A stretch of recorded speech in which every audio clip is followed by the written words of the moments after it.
31 মে 2026। আমি আগরতলা যাচ্ছিলাম। যাওয়ার পথে বর্মরাতে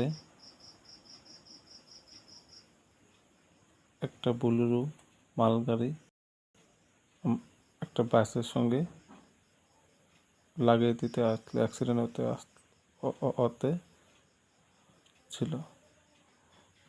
অল্পের জন্য বাসে লাগেনি, আগেও এরকম হয়েছে।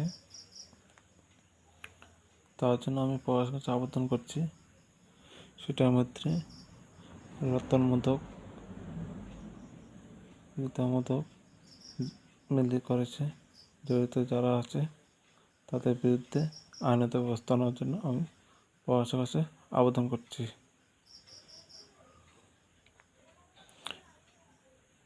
যে জড়িত তাদের বিরুদ্ধে আইনত ব্যবস্থা নেওয়ার জন্য আমি প্রশাসনের কাছে আবেদন করছি। জয় হিন্দ।